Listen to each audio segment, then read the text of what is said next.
កាលពីមុនប៉ាម៉ាក់និងកូនកូនអង្គុយជុំគ្នានិយាយលេងរាល់យប់គ្រួសារដែលមានសុភមង្គលហេតុអ្វីពិបាកកុំលែ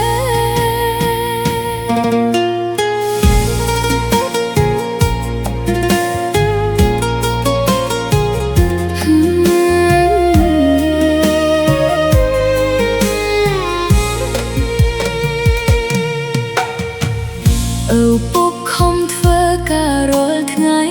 ដើម្បីកូនកូនម្ដាយខំថែផ្ទះ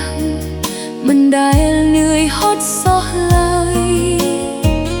កូនក៏ធំឡើងទៅតាមពេលវេលាកូនបានទៅរៀនបន្តដើម្បីចំណេះ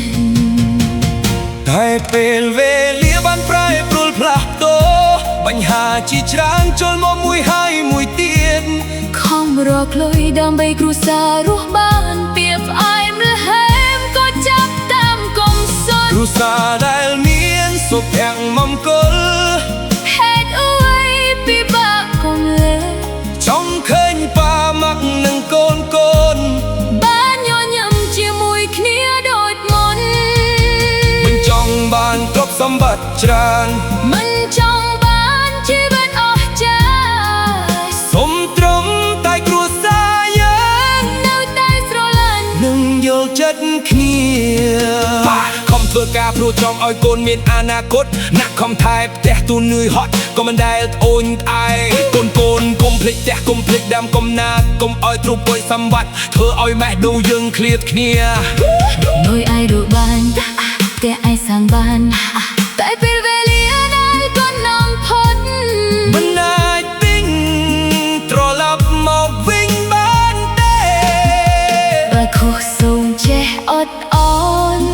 យើងជាគ្រួសារដែលមួយចេះយល់ចិត្តពេលជួបការលំបាកតែពេលវេលាបានប្រែប្រួលផ្លាស់ប្ដូរបញ្ហាជាច្រើនចូលមកមួយហើយមួយទៀតខំរកលុយដើម្បីគ្រួសាររស់បានវាផ្អែមល្ហែមក៏ចាប់តាមកុំសត់មិនចង់បានទ្រព្យសម្បត្តិច្រើនមិនចង់បានជីវិតអស្ចារ្យសុំត្រឹមតែគ្រួសារយើងនៅតែស្រឡាញ់និងយល់ចិត្តគ្នាគ្រួសារដែលមានសុភមង្គលមិនមែនគ្មានបញ្ហាទេការជាគ្រួសារដែលចេះអភ័យទោ